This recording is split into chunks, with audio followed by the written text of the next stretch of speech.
అందరికీ వందనాలండి. అందరూ బాగున్నారనుకుంటున్నాను. ప్రతిరోజు దేవుని వాక్యం అనే ఈ సిరీస్‌కి మీ అందరికీ కూడా స్వాగతం. క్రైస్తవులు అన్న ప్రతి ఒక్కరూ కూడా ఆదికాండం నుండి ప్రకటన గ్రంథం వరకు బైబిల్‌లో ఉన్న ప్రతి మాట చదవాలి, అర్థం చేసుకోవాలి అన్న ఉద్దేశంతో ఈ కార్యక్రమం చేయడం జరుగుతుంది. ఇది మొదటి రోజు జనవరి 1వ తారీఖు కాబట్టి ఈ సంవత్సరం అంతా బైబిల్ కంప్లీట్ అయ్యేంత వరకు కూడా ఏవైతే ఆర్థిక, ఆరోగ్య, మానసిక, ఆత్మీయ సమస్యలు మనకున్నాయో వాటన్నిటినీ కూడా దేవుడు తీర్చాలి. మనం ఇలా విశ్వాసంలో అభివృద్ధి చెందాలి అని నేను మనస్ఫూర్తిగా కోరుకుంటున్నాను. ఆదికాండం 1వ అధ్యాయంతో ఈ సిరీస్ని మనం స్టార్ట్ చేసుకుందాం. ఆదియందు దేవుడు భూమి ఆకాశములను సృజించెను. బైబిల్లో ఉన్న మొట్టమొదటి మాట అండి ఇది. ఈ ఒక్క వచనంలోనే దేవుడు అనేక విషయాలు మనకు చెప్తున్నాడు. దేవుడు అంటే సృష్టికర్త. చాలామంది ఏంటంటే సృష్టినే దేవుడు అని భావిస్తారు. మొదటి వచనంలోనే దేవుడు మనకు క్లియర్గా చెప్పేది ఏంటంటే దేవుడు అనే సృష్టికర్త ఉన్నాడు. ఆ సృష్టికర్త భూమి ఆకాశములు, పంచభూతాలను మాట్లాడుకుంటాం కదా మనం, నింగి, నేల, నీరు, నిప్పు, గాలి, ఈ పంచభూతాలని వాటితో పాటు ఆది అంటే కాలాన్ని సృష్టించింది కూడా దేవుడే. ఈ దేవుడు అనే సృష్టికర్త అన్నింటినీ సృష్టించాడు కానీ సృష్టిలో ఒక వ్యక్తి కాదు. ఎవరి కోసం సృజించాడు? ఈ మొదటి వచనంలో మనిషి అనే పదం లేదు చూడండి. మనిషి కోసం దేవుడు ప్రకృతి మొత్తాన్ని సృష్టించాడు. ప్రకృతిని దేవుడిగా పూజించే వాళ్ళు ఉన్నారు. సూర్యుని దేవుడిగా, చంద్రుని దేవుడిగా, చెట్లుని దేవుడిగా. కానీ దేవుడు సృష్టి కాదు, సృష్టికర్త అనే విషయం మొదటి వచనంలోనే మనకు క్లియర్గా తెలుస్తుంది. భూమి నిరాకారముగాను శూన్యముగాను ఉండెను. అంటే ఇప్పుడు మన భూమి ఉన్న ప్లేస్లో ఏముందంట? శూన్యం అంటే ఏమీ లేదు. నిరాకారం అంటే భూమికి ఒక ఆకారం లేదు. ఇప్పుడు చూడండి, చెట్లు, మొక్కలు, చాలా రకాల పూలు, చాలా రకాల కాయలు, కొండలు, లోయలు, జలపాతాలు ఎంత అందంగా ఉందో. కానీ భూమిని దేవుడు సృష్టించక మునుపు అది నిరాకారంగా ఉంది, శూన్యము అంటే అసలు అక్కడ ఏమీ లేదు. చీకటి అగాధ జలముల పైన కమ్మి ఉండెను. అంటే మొట్టమొదటిగా దేవుడు ఏం చేశాడండి? జలము అంటే నీళ్ల నుండే దేవుడు సమస్తాన్ని క్రియేట్ చేశాడు అని మనం కొత్త నిబంధనలో కూడా చూడొచ్చు. 2 పేతురు 3వ అధ్యాయంలో ఉంటుంది. తర్వాత ఎవరన్నా చదువుకోండి. దేవుడి ఆత్మ జలముల పైన అల్లాడుచుండెను. ఇక్కడ మళ్ళీ దేవుడి ఆత్మ అంటే ఏంటి? ఎవరికైనా క్వశ్చన్ వస్తుంది. మొదటి వచనంలో మనం దేవుడు అనే పదం చూసాం కదా. ఇది ఏకవచనం కాదు, ఇది బహువచనము. అంటే ఈ దేవుడు అనే ఒకే పదంలో మనకి తండ్రి కనపడతాడు. ఈ దేవుడు అనే ఒకే పదంలో మనకి కుమారుడు యేసుక్రీస్తు వారు కనపడతారు. ఈ దేవుడు అనే ఒకే పదంలో మనకి పరిశుద్ధాత్మ దేవుడు కూడా కనపడతాడు. దేవుడు అనేది ఏకవచనం కాదు, బహువచనం. అందులో పరిశుద్ధాత్మ, దేవుని ఆత్మ అంటే పరిశుద్ధాత్మ జలముల పైన అల్లాడుచుండెను అంటే ఇంకా సృష్టి క్రియేట్ చేయడం మొదలవుతుంది అని దాని అర్థం. దేవుడు వెలుగు కమ్మని పలుకగా వెలుగు కలిగెను. వెలుగు మంచిదైనట్టు దేవుడు చూచెను. దేవుడు వెలుగును చీకటిని వేరుపరిచెను. ఇప్పుడు చూడండి, మనం లైట్ వేస్తే చీకటి ఉండదు, చీకటి ఉంటే లైట్ ఉండదు. ఆ రెండు ఎప్పటికీ కలిసి ఉండడం మనం చూడం. ఎందుకంటే దేవుడు ఏం చేశాడు? వెలుగుని చీకటిని వేరుపరిచాడు. మొట్టమొదటగా జలము తర్వాత దేవుడు క్రియేట్ చేసింది ఏంటిది? వెలుగు. దేవుడు వెలుగునకు పగలనియు చీకటికి రాత్రనియు పేరు పెట్టెను. అస్తమయమును ఉదయమును కలగగా ఒక దినమాయను. వెలుగుకి ఏమని పేరు పెట్టాడు దేవుడు? పగలు. చీకటికి ఏమని పేరు పెట్టాడు దేవుడు? రాత్రి. ఇక్కడ ఒక దినమాయను అనగానే కొంతమంది చదువుకున్న వాళ్ళు ఏమంటారంటే, అప్పటికి ఇంకా భూమి కలగలేదు కదండి, అప్పటికి ఇంకా సూర్యుడు కలగలేదు కదండి, మనం కింద చదువుకుంటూ వెళ్తే సూర్యుడు 4వ రోజు వస్తాడు, సూర్యుడే 4వ రోజు వచ్చాడు, మరి ముందు వరకు ఎలా దినాలు అయిపోయాయి అని కొంతమంది ప్రశ్న అడుగుతారు. మనం ఇక్కడ బాగా ఆలోచించాల్సిన విషయం ఏంటంటే, ఈ మాట చెబుతున్నది దేవుడి దృష్టి నుండి మనం చూడాలి. దేవుడికి తెలుసు కదా, భూమిని సృష్టించిన తర్వాత, సూర్యుని సృష్టించిన తర్వాత ఒక దినము అనేది ఎంత సమయం ఉంటుందో దేవుడికి తెలుసు కదా. అంత సమయంలో చేశాను అని ఇక్కడ చెప్తున్నాడు దేవుడు. ఒక దినమాయను అంటే భూమిని సృష్టించిన తర్వాత ఒక దినం అనేది ఎంత టైం ఉంటుందో అంత టైం అయ్యింది అని రాశాడు. ఇంకా చెప్పాలి అంటే ఒక రోజు గడవడానికి మనకు కావాల్సింది సూర్యుడు కాదు, మనకు కావాల్సింది వెలుతురు, చీకటి. అంటే పగలు రాత్రి అనేవి మొదటి రోజే దేవుడు సృష్టించాడు. వాటి తరువాత ఆ పగలు రాత్రిని ఏలడానికి, అవి క్రమబద్ధంగా జరగడానికి వాటికి అధిపతులుగా సూర్యుడిని చంద్రుడిని దేవుడు 4వ రోజు చేసినట్టుగా మనం చూడొచ్చు. కాబట్టి పగలు రాత్రి అనేవి మొదటి రోజే వచ్చాయి, వెలుగు అనేది మొదటి రోజే వచ్చింది. ఆ వెలుగుని ఏలడానికి దేవుడు సూర్యుడిని 4వ రోజు చేసినట్టుగా మనం చూస్తాం. కాబట్టి సూర్యుడు లేకపోయినా వెలుగుంది, పగలు చీకటి ఉంది. కాబట్టి ఒక దినమాయను అనేది దేవుడి కోణంతో మనం చూడాలి. ఎందుకంటే దేవుడికి ముందే తెలుసు కాబట్టి ఒక దినం అనేది ఎంత సమయం ఉంటుందో. ఇంకొంతమంది ఏం అడుగుతారంటే ఇక్కడ అస్తమయము ఉదయము అని రాశారు కదా, ఉదయం అస్తమయం అని రాయాలి కానీ అస్తమయం ఉదయం అని రాశారేంటి అని కొంతమంది ప్రశ్న అడుగుతారు. ఇక్కడ మనకు అర్థం అవ్వాల్సిన ఒక చిన్న లాజిక్ ఏంటంటేనండి, మనకి రోజుకి 24 గంటలు ఉంటాయి. ఈ 24 గంటల్లో 12 గంటలు పగలు ఉంటుంది, 12 గంటలు రాత్రి ఉంటుంది. మనకి రోజు అనేది ఎప్పుడు స్టార్ట్ అవుద్ది? కరెక్ట్గా నైట్ 12 గంటలకు స్టార్ట్ అవుద్ది. నైట్ 12 కాడ నుంచి ఉదయం 6 వరకు రాత్రి ఉంటుంది, అంటే 6 గంటలు. మళ్ళీ ఉదయం 6 కాడ నుంచి సాయంత్రం 6 వరకు పగలు ఉంటుంది, అంటే 12 గంటలు పగలు. మళ్ళీ నైట్ 6 కాడ నుంచి నైట్ 12 వరకు 6 గంటలు రాత్రి ఉంటుంది. నైట్ 12కి వేరే రోజు అనేది స్టార్ట్ అవుద్ది. అంటే 12 గంటల పగలు, 12 గంటల రాత్రిలో, రాత్రి 12 గంటల్లో 6 గంటలేమో 12 కాడ నుంచి 6 వరకు, అంటే రోజు స్టార్ట్ అయినప్పుడు వస్తుంది. మళ్ళీ ఇంకో 6 గంటలేమో రోజు ఎండ్ అయినప్పుడు వస్తుంది. ఇది మన యొక్క రోజు ఎలా గడిచిద్ది అనే దానికి ఒకటి. కానీ యూదులకి ఎలా ఉంటుందంటే, మనకులాగా వాళ్ళకి రాత్రి 12 గంటలకి స్టార్ట్ అవ్వదు, అర్ధరాత్రి 12 గంటలకి రోజు అనేది స్టార్ట్ అవ్వదు. వాళ్ళకి సాయంత్రం 6 గంటలకి రోజు అనేది స్టార్ట్ అవుద్ది. మళ్ళీ నెక్స్ట్ రోజు సాయంత్రం 6 అయిందంటే ఇంకో రోజు వచ్చేసింది అని దాని అర్థం. వాళ్ళు ఎలా లెక్కేస్తారంటే రోజుని మనలాగా 12 గంటలు అనే టైంని బట్టి కాకుండా సూర్యుడిని బట్టి లెక్కేస్తారు వాళ్ళు. సూర్యుడు అస్తమించాడు అంటే వాళ్ళకి ఒక రోజు అయిపోయింది. మళ్ళీ నెక్స్ట్ డే సూర్యుడు అస్తమించేంత వరకు వాళ్ళకి ఒక రోజు అనమాట. యూదుల లెక్క అలా ఉంటుంది. కాబట్టి యూదులకి ఫస్ట్ ఏం వచ్చింది? సూర్యుడు అస్తమించేశాడు కాబట్టి అస్తమయం అనేది ఫస్ట్ యూదులకు వచ్చింది. ఆ తరువాత ఉదయం అనేది వచ్చింది. యూదుల లెక్క ప్రకారం సాయంత్రం 6కి రోజు అనేది స్టార్ట్ అవుద్ది. కాబట్టి మొట్టమొదట అస్తమయం కలిగిద్ది, తర్వాత ఉదయం కలిగిద్ది. ఎందుకంటే రోజు అనేది వాళ్ళు పగలు చీకటిని బట్టి చెప్తారు. ఎప్పుడైతే పగలు అనేది ముగిసిపోయిందో అప్పుడు రోజు అయిపోయింది అని దాని అర్థం. అందువల్ల ముందు అస్తమయం అని రాసి తర్వాత ఉదయం అని రాయడం జరిగింది. ఇది ఒక్క విషయం దగ్గర కాదు, పైన దేవుడు అనే త్రిత్వం గురించి చెప్పాం కదా, తండ్రి కుమార పరిశుద్ధాత్మ ఒకే పదంలో ఉన్నారని. ఎట్లాంటి విషయమైనా అవ్వచ్చు, లేదంటే మనం ఈ ప్రతిరోజు బైబిల్ చదువుకునే దాంట్లో ఏ క్వశ్చన్ అయినా కానీ మీకు వస్తే కింద డిస్క్రిప్షన్లో నా నెంబర్ ఉంటుంది, కాల్ చేయండి. ఇంకా ఈజీగా డీటెయిల్డ్గా నేను మీకు చెప్పడం జరుగుతుంది. మరియు దేవుడు జలముల మధ్య ఒక విశాలము కలిగి ఆ జలములను ఈ జలములను వేరుపరచుగాకని పలికెను.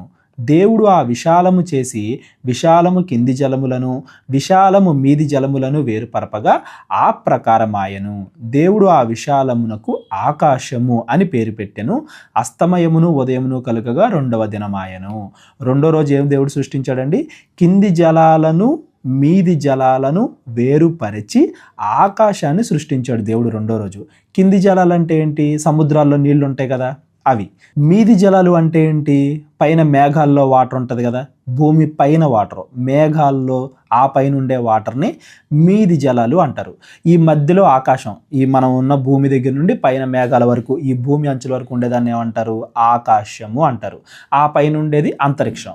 దేవుడు ఏం చేశాడంటే 2వ రోజు ఒకటే జలాలు ఉన్నదాన్ని కింది జలాలు మీది జలాలుగా వేరుపరిచారు. అంటే 2వ రోజు ఏమొచ్చినాయి? మేఘాలు వచ్చినాయి. 2వ రోజు ఏమొచ్చింది? వాతావరణం వచ్చింది. చాలా మందికి తెలుసు కదా, కింది జలాలు మీది జలాలుగా ఎలా వెళ్తాయి? ఆవిరిగా అయిపోయి పైకి వెళ్తాయి. ఇప్పుడు మనం ఉన్న నేల దగ్గర నుండి పైనుండే మేఘాల వరకు ఉండేదాన్ని ఆకాశము అంటారు. అంటే 2వ రోజు ఏం క్రియేట్ చేశాడు దేవుడు? ఆకాశాన్ని క్రియేట్ చేశాడు 2వ రోజు. నెక్స్ట్ 3వ రోజు దేవుడు ఆకాశము కిందనున్న జలములు ఒకచోటనే కూర్చబడి ఆరిన నేల కనబడునుగాకని పలుకగా ఆ ప్రకారము ఆయను.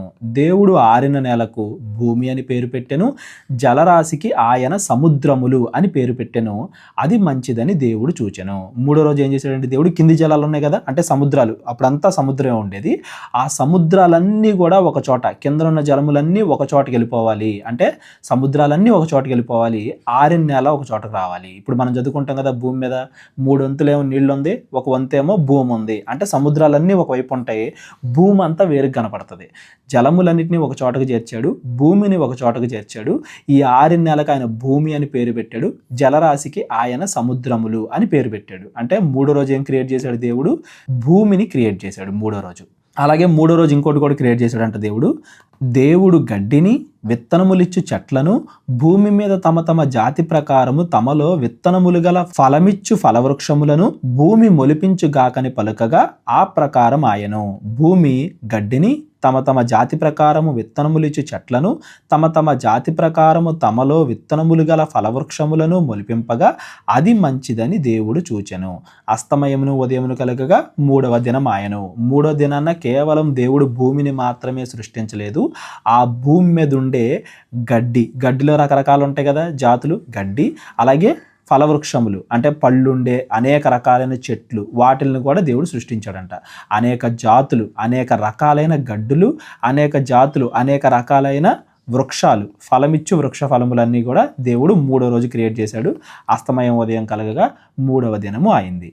దేవుడు పగటిని రాత్రిని వేరుపరిచినట్లు ఆకాశ విశాలమందు జ్యోతులు కలుగునుగాకనియు అవి సూచనలను కాలములను దిన సంవత్సరములను సూచించుటకై ఉండుగాకనియు భూమి మీద వెలుగిచ్చుటకు అవి ఆకాశ విశాలమందు జ్యోతులై ఉండుగాకనియు పలికెను. ఆ ప్రకారము ఆయను. ఇప్పుడు చూడండి, దేవుడు ఆల్రెడీ రాత్రి పగలు అనేవి మొదటి రోజే క్రియేట్ చేశాడు. వెలుగు అనేది మొదటి రోజే వచ్చింది కాబట్టి. కానీ వాటిని సూచించుటకు, కాలములను దిన సంవత్సరములను సూచించుటకు, వేటి ద్వారా పగలు రావాలి, వేటి ద్వారా రాత్రి అనేది చూపించబడాలి, రాత్రిపూట ఆకాశంలో ఏం కనబడాలి, అలాగా వాటిని సూచించడానికి నాలుగవ రోజు దేవుడు సూర్యుని చేశాడు. కొంతమంది అడుగుతారు, మరి మూడో రోజు మొక్కలు వచ్చేసాయి కదండి, సూర్యుడు లేకుండా మొక్కలు ఎలా వచ్చాయండి అంటారు. సూర్యుడు లేకపోయినా వెలుతురు ఉంది కదా, వెలుతురు వల్ల మొక్కలు అనేవి పెరుగుతాయి. మనకు తెలుసు వెలుతురు అనేది మొదటి రోజే దేవుడు క్రియేట్ చేశాడు. వెలుగు అనేది అన్నిటికీ కూడా ఆధారం కాబట్టి వెలుగు అనేది దేవుడు మొదటి రోజే చేశాడు. వాటిని సూచించడానికి మాత్రము దేవుడు సూర్యచంద్రుడిని నాలుగో రోజు చేసినట్లుగా మనకి ఇక్కడ కనబడుతుంది. భూమి మీద వెలుగిచ్చుటకు అవి ఆకాశ విశాలమందు జ్యోతులై ఉండుగాకనియు. భూమి కోసం సెపరేట్గా ఒక సూచనగా ఉండడానికి సూర్యచంద్రుడిని దేవుడు క్రియేట్ చేశాడు. దేవుడు ఆ రెండు గొప్ప జ్యోతులను అనగా పగటిని ఏలుటకు పెద్ద జ్యోతిని, రాత్రిని ఏలుటకు చిన్న జ్యోతిని, నక్షత్రములను చేసెను. మూడు కనపడుతున్నాయి. పెద్ద జ్యోతి అంటే సూర్యుడు, చిన్న జ్యోతి అంటే చంద్రుడు, నక్షత్రాలు. ఈ మూడింటిని కూడా దేవుడు ఆకాశంలో నాలుగో రోజు చేశాడు. అంటే ఇంకా ఆకాశ మండలంలో, అంతరిక్షంలో ఏవేవైతే ఉంటాయో, పైన మేఘాల పైన మనం రాత్రిపూట కింద నుండి చూస్తే ఆకాశంలో కనబడే ప్రతి దాన్ని కూడా నాలుగో రోజు చేశాడు అని మనకి ఇక్కడ కనబడుతుంది. భూమి మీద వెలుగిచ్చుటకు, పగటిని రాత్రిని ఏలుటకు, వెలుగును చీకటిని వేరుపరచుటకు దేవుడు ఆకాశ విశాలమందు వాటిని ఉంచెను. అది మంచిదని దేవుడు చూచెను. ఏంటంట ఇక్కడ పగటిని రాత్రిని ఏలుటకు, వాటిని ఏలడానికి దేవుడు సూర్యుడిని, చంద్రుడిని, నక్షత్రాలని వాటిని కూడా పెట్టాడంట. అది మంచిదని దేవుడు చూచాను. కొంతమంది అడుగుతారు, ఇక్కడ దేవుడు ఎందుకండి ఇన్ని రోజులు తీసుకున్నాడు, నాలుగో రోజు సూర్యుడు ఎందుకు వచ్చారు, మొదటి రోజే దేవుడు చేసేయచ్చు కదా, అసలు దేవుడు అంటే ఒక్క సెకండ్లోనే చేసేయచ్చు కదా అని. దేవుడు ఒక్క సెకండ్లోనే విశ్వం మొత్తాన్ని, సృష్టి మొత్తాన్ని చేయగల సమర్థుడు. కానీ ఆయన 6 రోజుల్లోనే ఎందుకు చేశాడు, ఏ రోజు ఏం చేయాలో అవే ఎందుకు చేశాడు, అవన్నీ కూడా మనకి 2వ అధ్యాయానికి వెళ్ళేసరికి మొదటి వచనంలోనే దేవుడు క్లారిటీ ఇస్తాడు. 2వ అధ్యాయం చదివేటప్పుడు అది నేను మీకు ఇంకా క్లియర్గా ఎక్స్ప్లెయిన్ చేస్తాను. ఈ మధ్యలోనే ఎవరికైనా డౌట్ ఉంటే నాకు నెంబర్కి కాల్ చేయండి. అస్తమయమును ఉదయమును కలుగగా 4వ దినము ఆయను. 4వ రోజునే వచ్చినాయి, అంతరిక్షంలో ఉన్నాయన్నీ వచ్చాయి. దేవుడు జీవము కలిగి చెలించు వాటిని జలములు సమృద్ధిగా పుట్టించుగాకనియు పక్షులు భూమిపైన ఆకాశ విశాలములో ఎగురును గాకనియు దేవుడు జలములలో వాటి వాటి జాతి ప్రకారము జలములు సమృద్ధిగా పుట్టించిన మహామత్స్యములను జీవము కలిగి చెలించు వాటన్నింటినీ దాని దాని జాతి ప్రకారము రెక్కలు గల ప్రతి పక్షిని సృష్టించెను. అది మంచిదని దేవుడు చూచెను. దేవుడు మీరు ఫలించి అభివృద్ధి పొంది సముద్ర జలములలో నిండి ఉండుడనియు పక్షులు భూమి మీద విస్తరించుగాకనియు వాటిని ఆశీర్వదించెను. 5వ రోజు ఏం చేశాడంట దేవుడు, జలములలో అనేక రకాలైన చేపల్లో జాతులు ఉంటాయి, రొయ్యలు, సముద్రంలో అనేక రకాలైన జీవులు ఉంటాయి కదా, వాటన్నింటినీ, అలాగే మహామత్స్యములు అన్నాడు చూడండి, ఇక్కడ డైనోసార్లను పిలుచుకునేవాళ్ళు, నీళ్ళల్లో ఉండే కొన్ని రకాల డైనోసార్లు, తిమ్మింగలాలు, ఇలాంటి మహామత్యాలను కూడా దేవుడు 5వ రోజు సృష్టించాడంట. అలాగే ఆకాశంలో రెక్కలు గల ప్రతి పక్షిని, అందులో మళ్ళీ వాళ్ళ అనేక రకాలైన జాతులు ఉంటాయి కదా పక్షుల్లో కూడా, జాతి ప్రకారము అనేక రకాల పక్షుల్ని కూడా సృష్టించాడంట దేవుడు. ఇది మీకు ఈజీగా గుర్తుపెట్టుకోవడానికి నేను ఒక చిన్న ఇది చెప్తానండి చివరిలో, అది ఫాలో అవ్వండి. చివరిలో చెప్తాను నేను, అది 5వ రోజు కూడా అయిపోయిన తర్వాత. అస్తమయమును ఉదయమును కలుగగా 5వ దినము ఆయను. దేవుడు వాటి వాటి జాతి ప్రకారము జీవము కలిగిన వాటిని అనగా వాటి వాటి జాతి ప్రకారము పశువులను, పురుగులను, అడవి జంతువులను భూమి పుట్టించుగాకని పలికెను.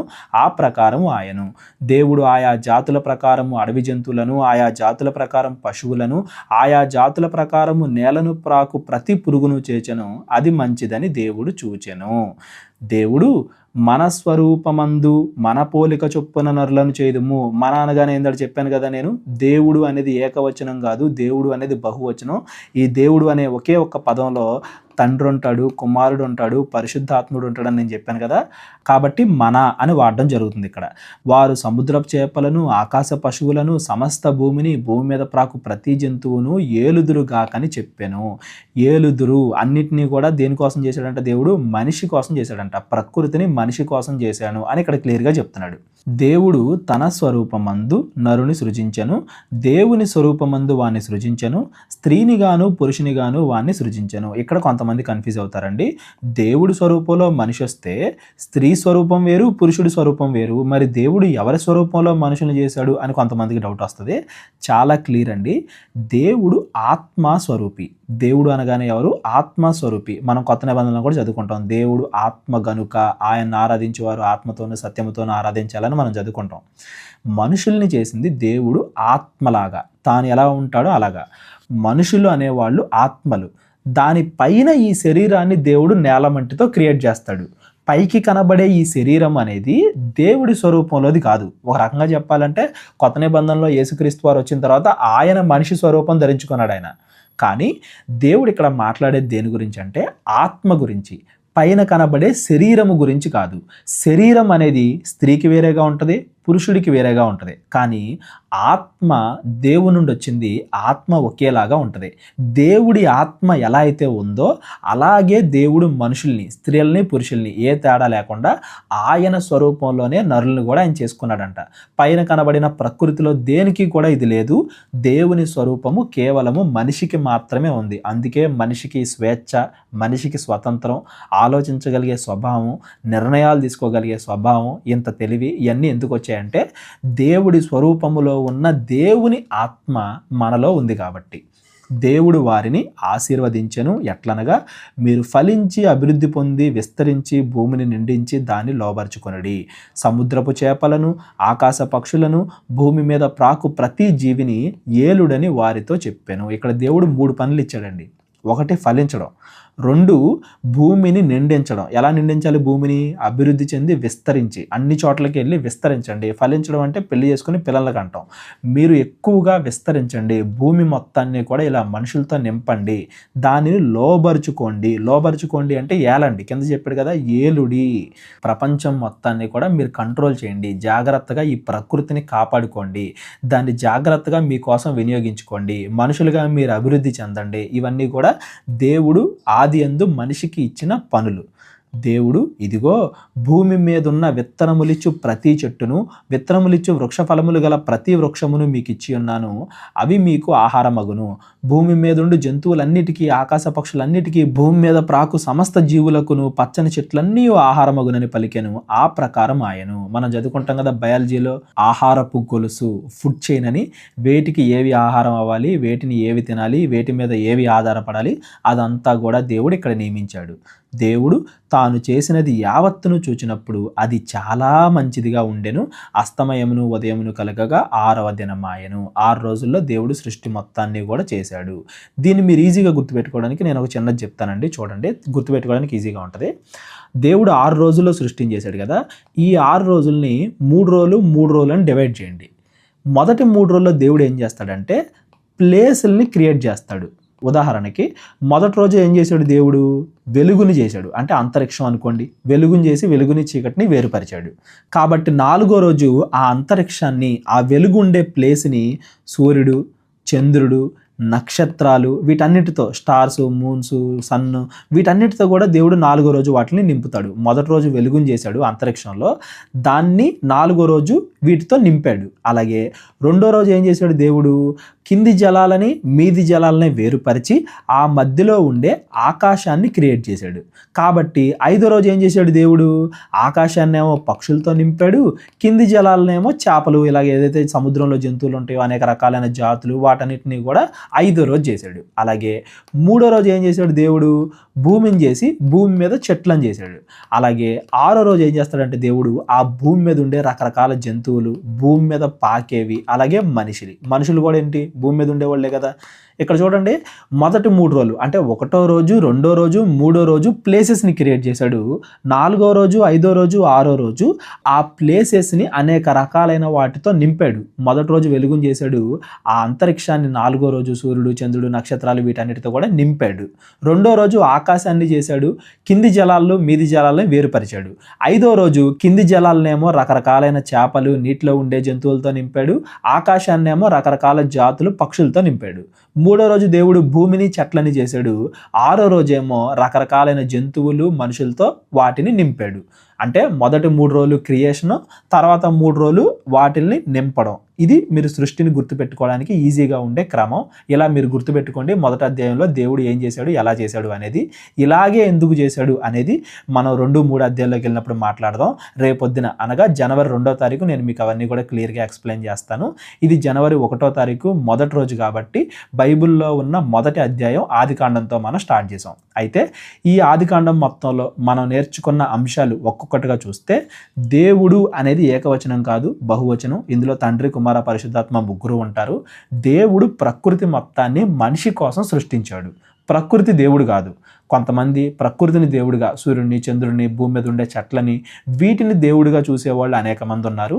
కానీ ప్రకృతి దేవుడు కాదు, ఆ ప్రకృతిని సృష్టించిన సృష్టికర్త దేవుడు అనేది మొదటి అధ్యాయంలోనే మనకి క్లియర్గా చెప్తున్నాడు. ఇక 2వ పాయింట్ ఏంటంటే, ఈ ప్రకృతి మొత్తాన్ని దేవుడు మనిషి కోసం చేశాడు అనేది 2వ పాయింట్. 3వ పాయింట్ ఏంటంటే, దేవుడు మనిషిని తన స్వరూపములో, ఆత్మ స్వరూపములో మనిషిని చేసుకున్నాడు. ఎలా చేసుకున్నాడో మనం 2వ అధ్యాయంకి వెళ్ళాక మాట్లాడుకుందాం. తన స్వరూపములో, తన పోలికలో చేసుకున్నాడు అనేది మొదటి అధ్యాయంలో మనకు కనబడుతుంది. ఎలా చేసుకున్నాడో 2వ అధ్యాయానికి వెళ్ళినప్పుడు నేను ఇంకా మీకు క్లియర్గా ఎక్స్ప్లెయిన్ చేస్తాను.